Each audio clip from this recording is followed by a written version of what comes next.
Good afternoon, James. Good afternoon. Welcome to the first Threats and Vulnerabilities, the final class. You've made it. Congrats again. Yeah. Sometimes I'm kind of surprised that I'm this far in myself. Yeah, you've been doggedly persistent and definitely doing the best. I know that you've had a couple times that you've needed to take a little extra time, but generally speaking, looking at the records, you've just cranked through these things pretty quickly. Definitely Yes. continue to Some. Yeah. appreciate Some. noticing things. Mm-hmm. But yeah, sometimes the burnout or my schedule makes things tough. Yeah, it's tough with all the work you're doing in real life. I know you got a job. Most of our students do. That seems to be the story of who I've taught most of my life. I've usually taught sort of evening and non-traditional programs. I mean, I've taught a few kind of traditional college classes with college students, living in dorms and doing it full time, but they have their own problems and challenges themselves, including partying too much and whatever else. But Yeah, um, that got me in my yeah, attempt at college. I had my own fun with that at the University of Texas years and years ago when I thought, believe it or not, I was going to be an architect. So I understand. Well, I let's. wanted to do that when I was younger. Yeah, I thought it would be a lot of fun, and I've used some. I did drafting all through high school, and even worked for a drafting design firm and summer before going to college to architecture school. But then I just kind of it's all me. I don't blame anybody. I kind of got burned out. They were wanting to start us over. I thought I'd be drawing skyscrapers, and we were doing shape and color theory and stuff, all like we were starting from scratch.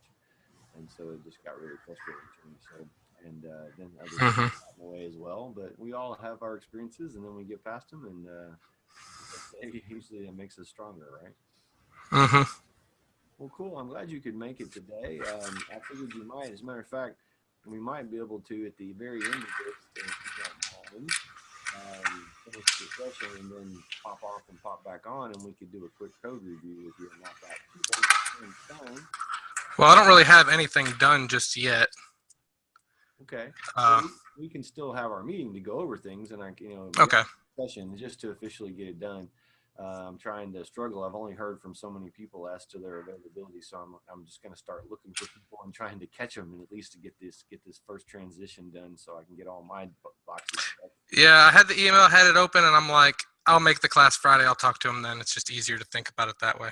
Gotcha. Well, that's cool. Like I said, we can knock it out pretty quickly because I can review. Let's do this. Let me go through what I've kind of got prepared today, of course, and you can ask any questions you want, and then we'll have a little time at the end to discuss anything. And as usual, I'm going to kind of cover the first five. I was going to do a little demo, so I'll show you a few things. Well, do more of that Okay. next week. But this is sort of, as you know, it's our sort of capstone class. It's kind of a catch-all class that has brought a bunch of final stuff together, um, and and then so it actually introduces or kind of goes into detail on threats and vulnerability in a couple lessons. It also introduces in lesson two a whole concept of indicators of compromise, which is really important. And so Yeah, I think I've it's been using those without even realizing it for years. yeah, it's what we do, right? And so this sort of formalizes it for us, and there's a few case studies. So the first chapter, the big thing that's sort of new in there is, and it's sort of a creation of my own. I'll be interested to see what you think about it and see how some of the first students yourself and some of the other students here in a couple more weeks, and can hopefully then the next batch will continue to move through the middle tier and get in here in a little bit later. But anyway, we one of the things that I wanted to do was kind of get people thinking about risk and threats and vulnerabilities. So I came up with this kind of little spreadsheet exercise that allows us to, sort of try to analyze it on sort of a matrix type of approach. So, but beyond and then a different type, actually, which I found this material, this new, we've talked about threat actors before, and we've even talked about their attributes. But as you can see, when you get into lesson one, you'll see there's this chart that I found from some other material, actually, that I was when I was preparing for the pen test stuff. And I decided to incorporate it in here because it's a really interesting take on looking, especially at the higher level of threat actors. And this class is all supposed to be about, adding more depth and breadth to that understanding. So I figured that was a good thing.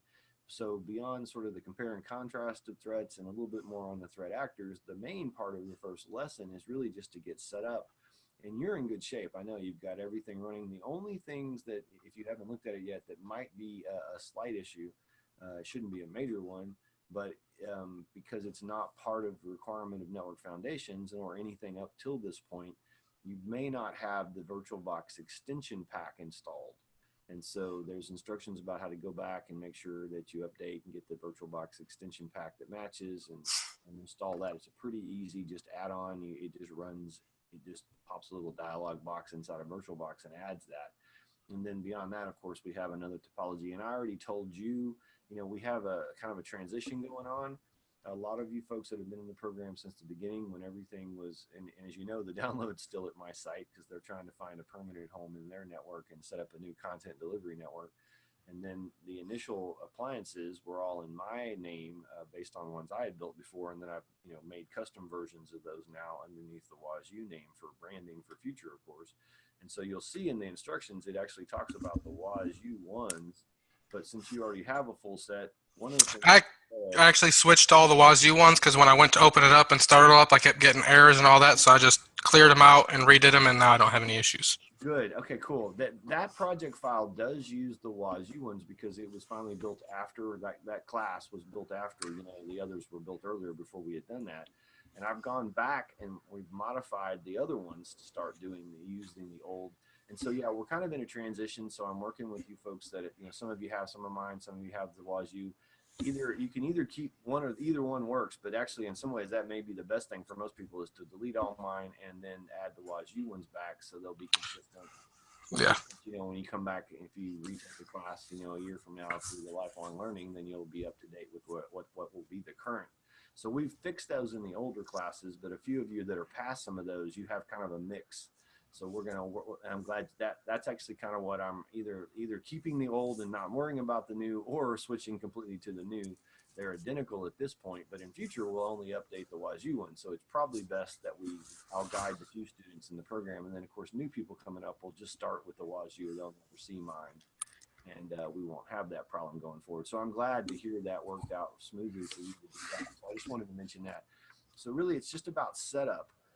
And with a little bit more on compare and contrast. Then lesson 2 is all about indicators of compromise. And as you said, we end up using them a lot, or even as just an individual. Some of my family, who's some of the most barely computer literate people I know, I can tell something's wrong. It's running slow, and they'll call me up, and then we'll figure out there's a virus or something going on if it's not so obvious.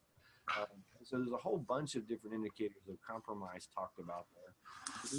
Basically, just real examples of things that happened at different points in my career.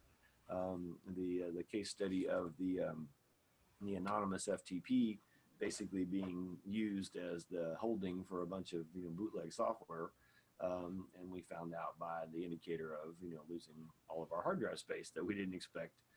Plus a little lesson in that about how they were hiding that with the whole dot file, the way Linux hides things that basically by default that have a dot as the start or as part of their file name. And then the other case study of the SSH compromise, which was a really interesting one, that not only had they compromised SSH, but it infected some other stuff in the system to reinfect every time. That was a real pain to clean up and mitigate and fix that problem. But these are really important, especially as you get out there and you start working. You need to be aware of some of these because, and you already were some of them.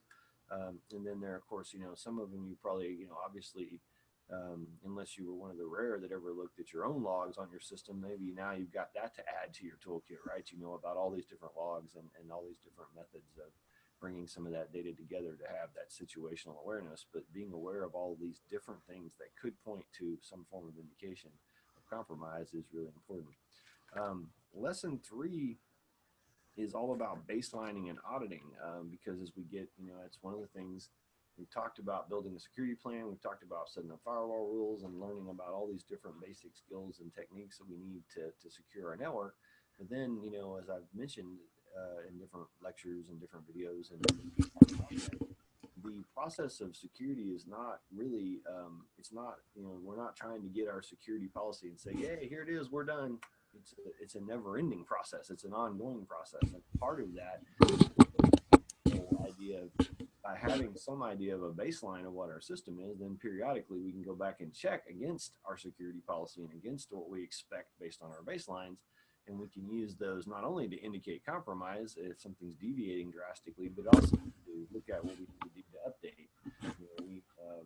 It's very common practice to, for example, to scan a network with some of the same techniques we've learned, like NetMap and things like that, to make sure that there aren't any unauthorized devices on the network. If you technically have your network all set up and you know everything's supposed to be tied into the domain and everything is getting its IP through DHCP, and so you actually can look on your DHCP server and see your list of clients, and so you can take all those IP addresses and basically put them in the Nmap as an exclude, and then scan your network and see if anything else comes up, right? And then, okay, that's we're comparing baseline. And then, of course, some auditing gets more formal, so there's some talk of that as well, because you might have to audit for some kind of compliance reasons. But even if we're not doing that, if we're not auditing PCI, DSS, we're not auditing for one of the other, compliance standards that requires that financial services DoD or something like that, we still want to audit ourselves so that we are, keeping an eye. We don't just say we're done with our policy when we put it in place. We go back and check it. It's sort of like continuous development. You're constantly going back through the loop again and looking after, you implement and then you test and then you go back and tweak and implement and test again and again. So there are some discussions then of a lot of the different so whether they're just security audits, whether they're compliance audits, etc. Then it's we kind of go back and forth in this class between doing stuff in the topology, GNS3, and then doing stuff with some new VMs that I'm introducing as part of this class. So the lesson 3 is in the topology, and basically it's a whole series of Nmap scans that in a sense you're using the Linux redirect and append functionality to basically create some report files so that and it kind of piggybacks on what we did all the way back to network defense, that we were constantly scanning both versions of that network to kind of get an idea of how it was changing as we put things into place like firewall or intrusion detection or whatever. And so now we're just going to baseline this one, and it's just an exercise. It should be fairly easy, actually, given all the Nmaps and things we've done. And so I don't expect that will be too hard, but it does get hands-on. I'm not going to demo that one. I'm going to show you a little bit about the next 2. Then actually it's kind of funny, usually we break these up, the first 5 lessons and then the next 5. And so that's the way I'm going to stick to that given the model. But admittedly, this class does have, it's kind of weird because actually 4, 5, and 6 kind of go together when you really get down to it. 4 is a chapter lesson that's just conceptual, but it's very deep into social learning, into social engineering, both from all the reasons or the motivations that social engineers use to manipulate people and why social engineering works at the first part, to then a lot more detail about the different types of social engineering, spear phishing, scam, whaling, phishing. So it's a very meaty, but it's conceptual, but it just builds on what we've learned about social engineering. And then, particularly one of the things that we really put into a lot of information about in that lesson is about the reasons why things work. The fact that people are trying to get approval or have a false sense of trust. And of course, these are the things: trust, urgency, consensus, familiarity, even a little intimidation potentially, and a kind of a sense of that's what those pop-up viruses that are telling you have a computer, call this number. They're trying to intimidate somebody to call, and scam them, social engineering. Yeah, I've always told people, because I've had people ask me about those, I've always told them, like, if you get one of those, click out of it, get away from it, because all it's trying to do is trap you. Yeah, the thing sadly enough, very rarely will I see one, but I have a screenshot of one of those that came up late last year that's in my cybersecurity webinar, because when I do a webinar on this program for the marketing team, it's a little 30-minute pitch and talk about the program. Then I give a few little personal cybersecurity kind of tips, and that's one of them. I talk about how to deal with that. And yeah, in general, you're right. My advice to people who get those is don't click on anything in that screen. Don't click the cancel, because they very likely have programmed that. You can make a custom dialog box. You can make it say whatever you want to in JavaScript. and then you can have the on-click events. Even the cancel could be yes, accept. You know what I mean? So yeah, you don't want to click, you don't want to cancel it. Well, what you generally want to do is either, if you're on Windows, Control Alt Delete and bring up the task manager and kill that session.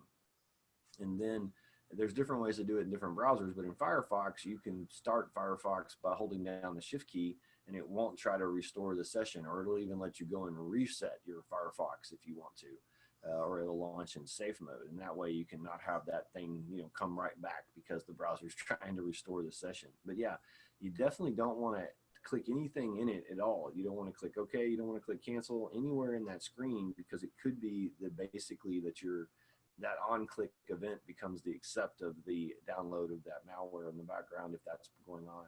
And you definitely don't want to call that number, because it's a flat-out scam. They're going to tell you that they're going to help you.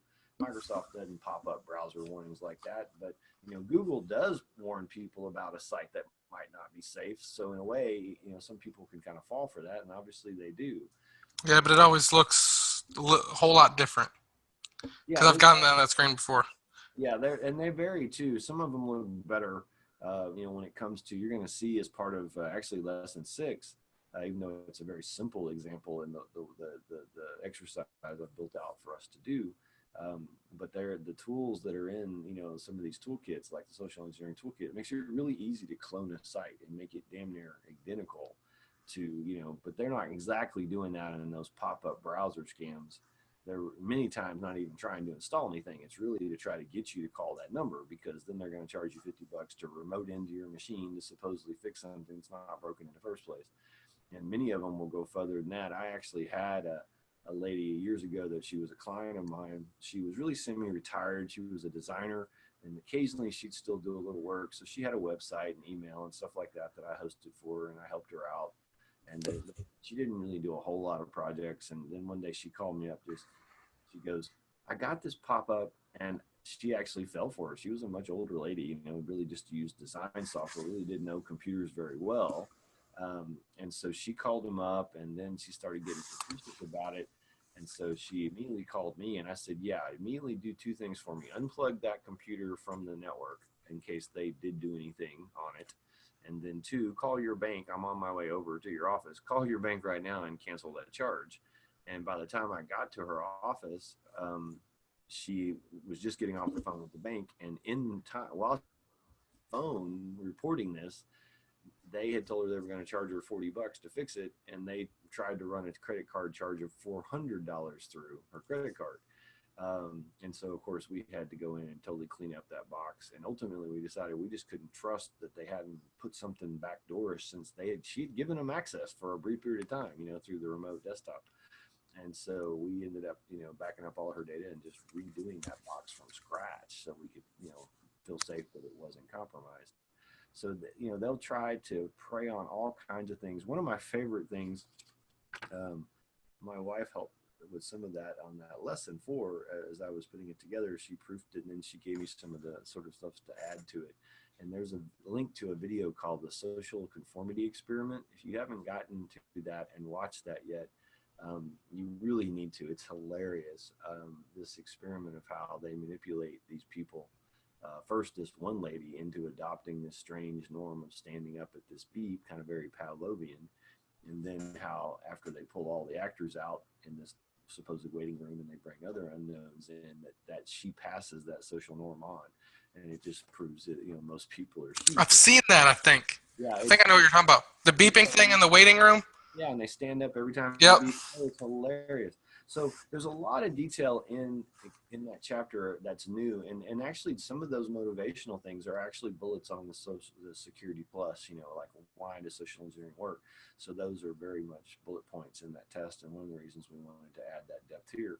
Now, in lesson 5, I'm going to do just a quick one, given we're rocking along on time. We've got plenty of time, but I want to leave you any questions, and then, like I said, we can end this once we've covered everything that I want to make sure we've covered any of your questions about these 5 lessons, and then we will break out to I'll stop the recording and then I can break back out. We can get back together real fast and go over this week that box. So if I share my desktop, you're seeing all kinds of stuff. Let me minimize all this. That's not what I want to show. what I want to show is this. This is, I don't know, have you played with Kali, the full Kali Linux yet yourself in any capacity? No, I have not. Okay. Well, I know some students have. It's an optional exercise very early on in one of the classes. I think that defense, if I remember right, where Yeah, I think I remember seeing it. you I could just add it. don't think I had the time. Yeah, and we have it. We have the command line Kali Linux appliance in our topology. So we've used something like Metasploit, of course, and we've used Hydra and some of the tools that are basically part of Kali. But the reason I never put it in the topology is because it's a big thing. You know, I mean, it's, as you can see, this is Kali Linux. This is a full Kali Linux VM provided by them. The versions I've made, the only thing different is I've set up the networking the way I want it to ostensibly work. We'll see how Hmm. that goes for everybody. Um, but it's a GUI, you know, it's based on the Debian Linux, and then it has its favorites bar. You can adjust all that. But if you see, and it's one of the lessons later, but I won't go through all this, but there are just tons and tons of tools, and there are more actually, a lot more in here. So under social engineering, or under there is the one that we're going to talk about here a little bit, the social engineering toolkit. Now, it's actually a command line tool. A lot of the stuff in Kali is. That's one of the reasons we've been teaching you folks command line stuff so much and emphasizing that, you know, Wireshark's a GUI, certain other things are GUIs, but for the most part, a lot of these programs that we use in this field are like Nmap and Netcat and just on and on. They're all command line. This one's a command line, but because it's fairly complex, the authors made it a menu-driven command line. In a way, it kind of works like that task manager app at the end of programming with Python, right? It's just a menu. Hmm. You hit your choices, and so lesson 5 is all about this tool, and so you can start to. It gives you a tour of it, and I'll give you a quick tour of it here. Like underneath social engineering attacks, you'll see that we have, and this thing actually is kind of cute, by the way. While I'm waiting for my VM to run here, it always has some little something that it shows. Like if I go back even further, I'm not sure if I can. Oh, I guess I can't in this case.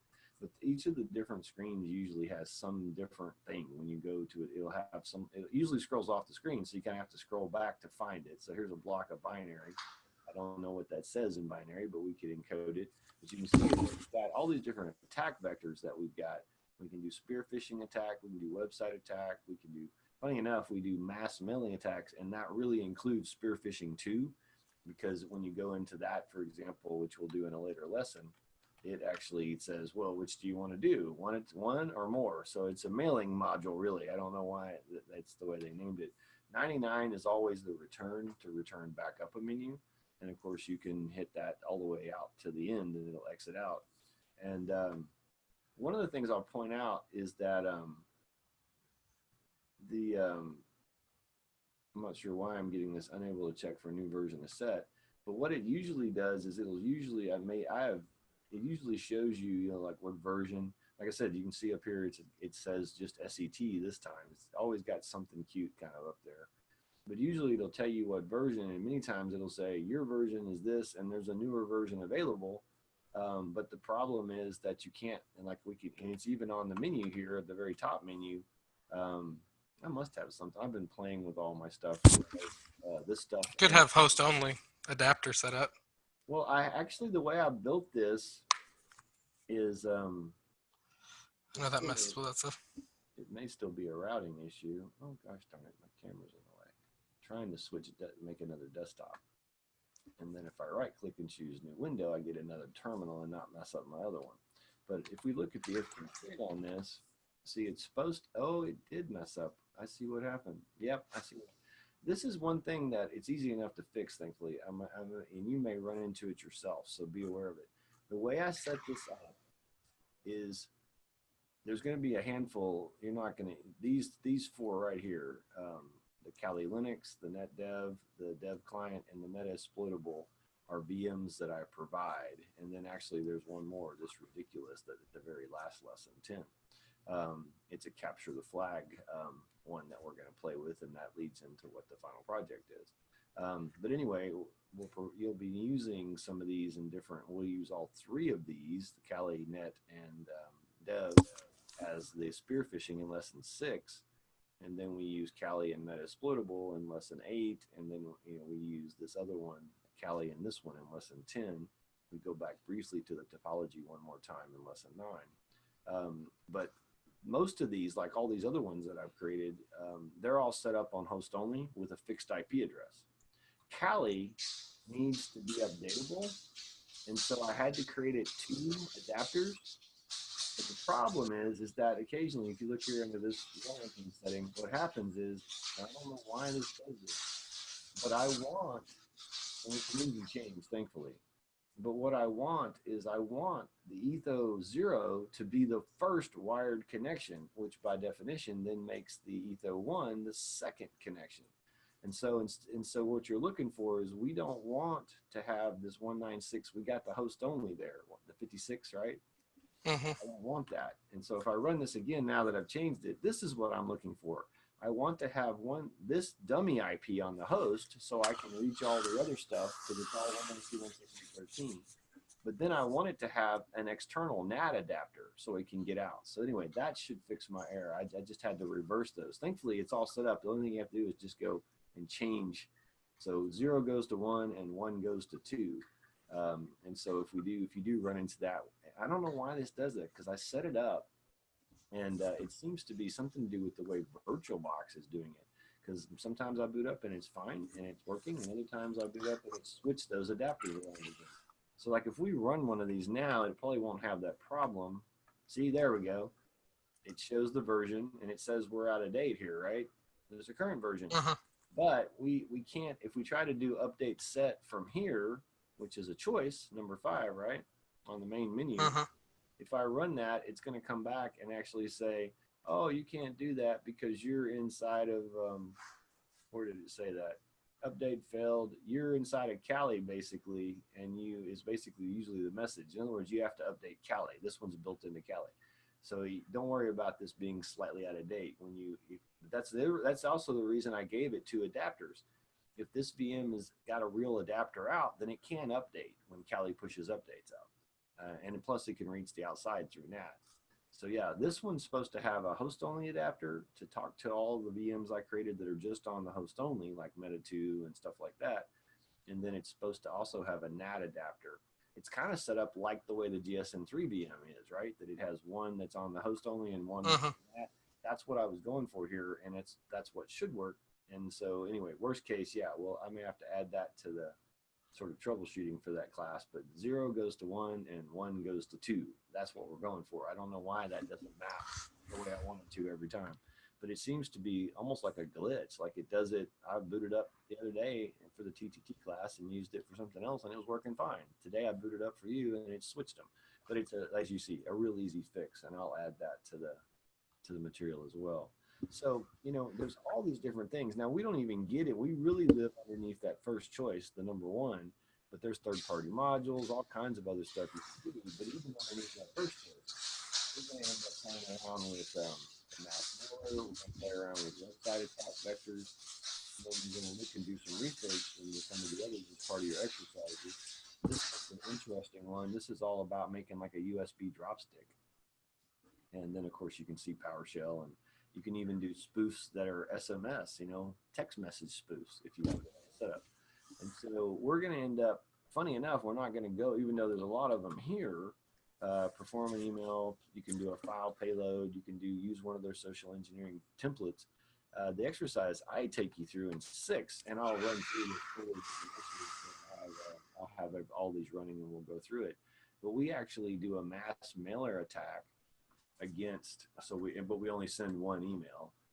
In this dev client here, there's a victim user that's got an email account, and this server is our email server. So I've basically built this little mini network of 3 VMs that we can use to actually conduct this attack.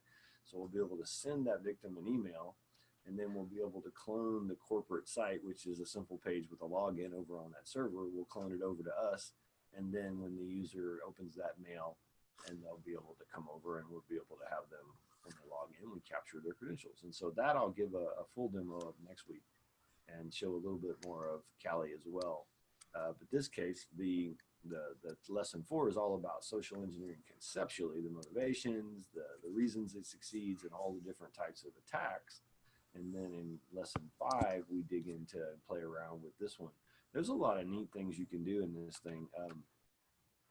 Underneath social engineering, one of my favorites is this create a payload and a listener.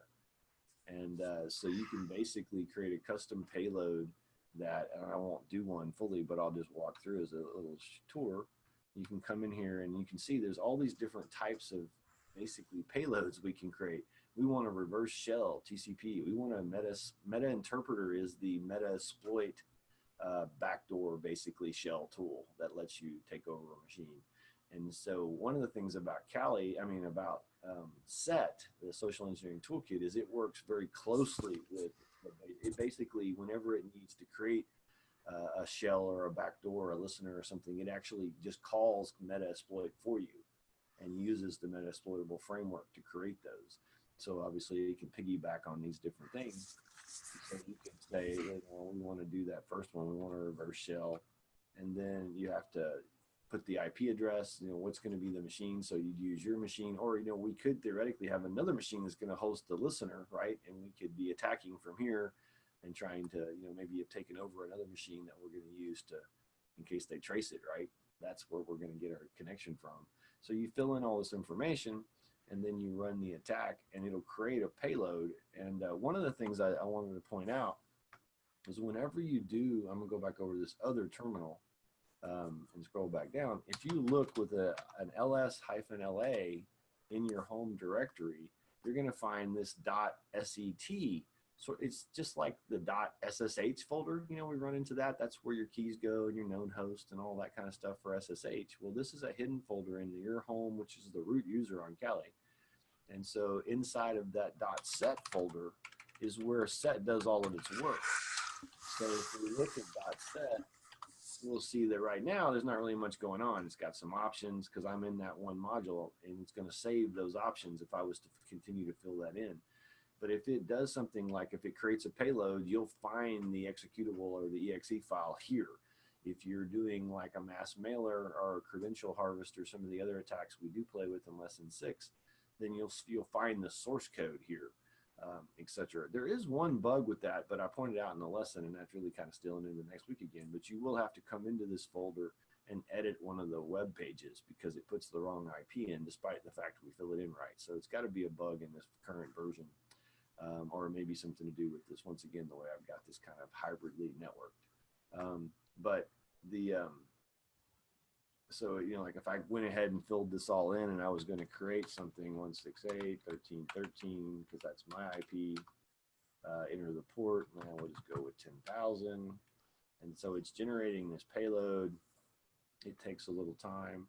While it's doing that, if I pop back over here and peek into that folder, you'll see it's starting to generate this payload.exe. And so it has to, complete that. It takes a while because it actually is taking basically source code and compiling it in the background now with this information, this port and this IP built into it. And there's other steps within both SET and the meta-exploit framework where you could go in and and so then it'll ask you, like if I knew I was going to send this right now, and I wanted to have that listener running, then I could go ahead and start that listener. I'm just going to say yes for giggles. And so it's going to launch the Metasploit framework console, which is the MFS console. And so that has to launch up now. And then you'll see it's loading the Metasploit framework. So SET works just seamlessly with this to set that kind of stuff up.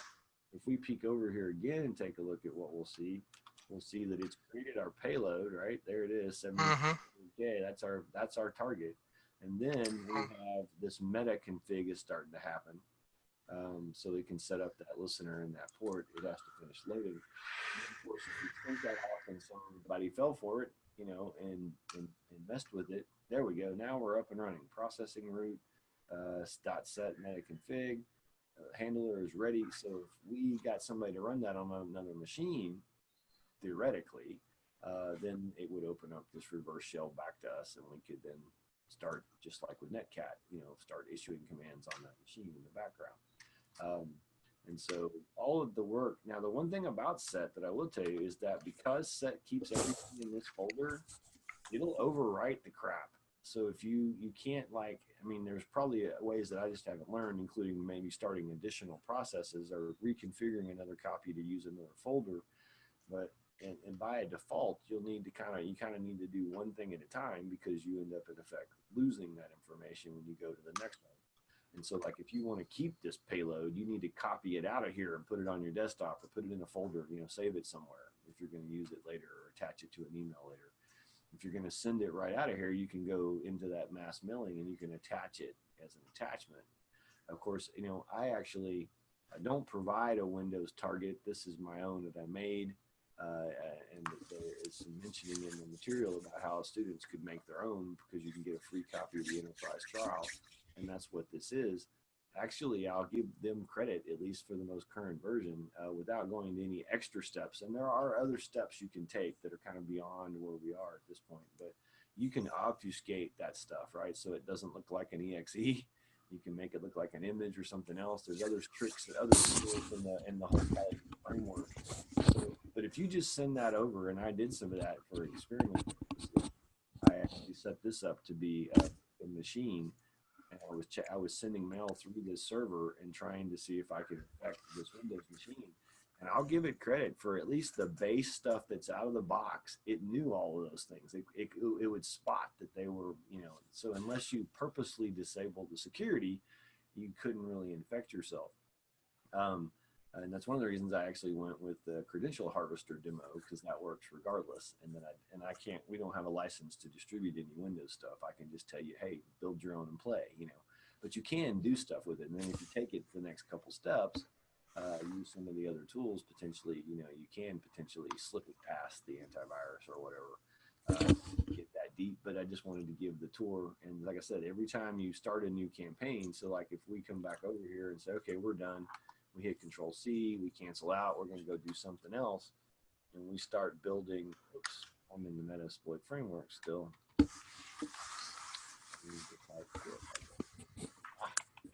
Why is mine? Oh, I just kill the whole window. That works too. Usually does. So I can start me a new, another session back up. Technically, you can run. I don't know if it'll actually. Oh, it's actually SE Toolkit or something like that. Yeah. So you can run it from the command line with SE Toolkit, or you can get it from the menus where they'll just fire it up in another terminal window for you. But so if we start doing another, type of thing, we're going to do a spoof this time. Assuming that. Stop, dog. If I come back over here to another.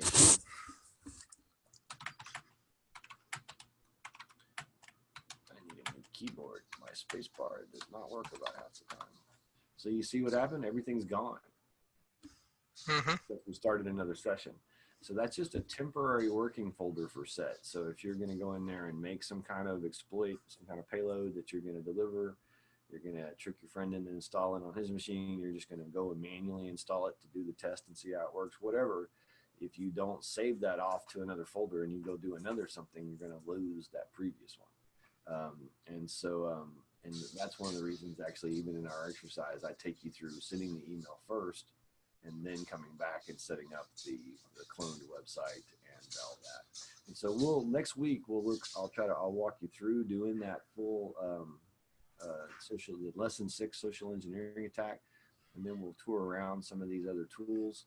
And then, of course, you'll get to play a little more with it in lessons 8 and 9.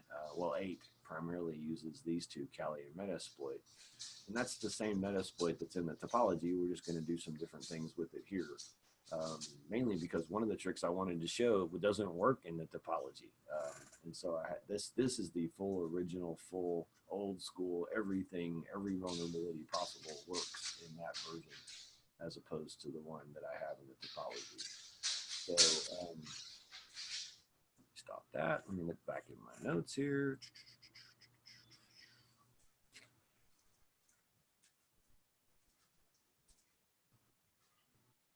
Oh. Yeah, well, one of the things, I guess I could do that real fast because I was thinking that was later, but no, it's actually not. It's kind of right here.